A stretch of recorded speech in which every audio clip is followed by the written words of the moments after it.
جی آج کے ویڈیو کے ساتھ شیخ بلال طفیل ایڈوکیٹ حاضر ہے جی ناظرین، آج جو ہم لیکچر کرنے جا رہے ہیں بہت ہی امپورٹنٹ ہے، چونکہ آپ سن رہے ہیں کہ پاکستان میں جو 27ویں آئینی ترمیم ہے اس کا مسودہ جو ہے وہ تیار ہو چکا ہے، اور اس کی بازگشت جو ہے وہ پارلیمنٹ سے لے کے سینٹ تک، سینٹ سے لے کے سپریم کورٹ تک، سپریم کورٹ سے لے کر ہائی کورٹ تک، اور ہائی کورٹ سے لے کے ہر عام اور زد و عام زبان پر اور وکیلوں کی زبان پر، اور بلکہ ہر جو مکتبہ فکر سے تعلق رکھتے ہیں ان کی زبان پر جو ہے وہ 27ویں آئینی ترمیم ہے۔ 27ویں آئینی ترمیم کیا ہے؟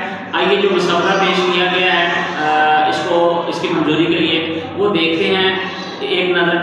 27ویں آئینی ترمیم کا جو مسودہ پیش کیا گیا، نمبر 1 آئینی ترمیم کے مسودے میں آرٹیکل 48 میں مختلف ترامیم جو ہے اس میں تجویز ہے۔ نمبر 2 ترمیم کے ذریعے فیڈرل کانسٹیٹیوشنل کورٹ کے قیام کی تجویز، کانسٹیٹیوشنل کورٹ جو ہے وہ بنیں گے۔ سپریم کورٹ سے علیحدہ نئی وفاقی آئینی عدالت قائم کرنے کی شک، وفاقی آئینی عدالت کا صدر مقام اسلام آباد ہوگا جی۔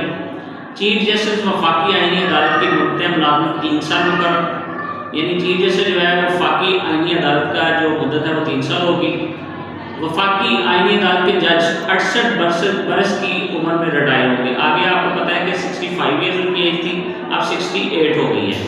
آئینی ترمیم کو، آئینی عدالت کو وفاق اور صوبوں کے درمیان تنازعات سننے کا اختیار ہوگا۔ جو کانسٹیٹیوشن کورٹ بن رہے ہیں یہ صوبوں، اور 18ویں ترمیم میں آپ کو پتہ ہے کہ صوبوں کو اختیارات دے دیے گئے تھے، تو اس کو جو ہے وہ 27ویں ترمیم کے تحت ان کے درمیان جو بھی کنٹینشن ہوگا وہ اس کو سننے کی اجازت ہوگی۔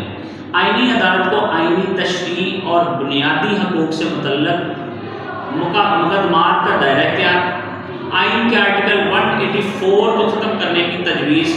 آپ کو پتہ ہے کہ 184 کے تحت، جب 184(3) کے تحت سپریم کورٹ جو تھی وہ 100 موٹو ایکشن لے سکتی تھی، جو ایک طرح سے بہت اچھا بھی تھا، اس کو ختم کرنے کی تجویز ہے۔ اور آرٹیکل 175 میں وفاقی آئینی عدالت کے قیام کی جو ہے ترمیم ہے۔ سپریم کورٹ کی آئینی اختیارات محدود، نئی عدالت کو منتقل کر دیا گیا۔ آرٹیکل 175A میں ججز تقرری کے لیے نیا طریقہ کار تجویز۔ یہ 175A آپ کو پتہ ہے کہ 26 میں جو امینڈمنٹ پہلے ہوئی تھی، اس کی اب پہلے جو پرابلم ہے وہ بھی ابھی کیسز چل رہے ہیں، وہ ابھی سالو نہیں ہوئے، اور نیا جو ہے 27 امینڈمنٹ آ گئی ہے۔ اس کے بعد جوڈیشل کمیشن میں وفاقی آئینی عدالت اور سپریم کورٹ دونوں کے چیف جسٹس شامل ہوں گے۔ وفاقی آئینی عدالت اور سپریم کورٹ کے فیصلے ایک دوسرے پر لازم نہیں ہوں گے۔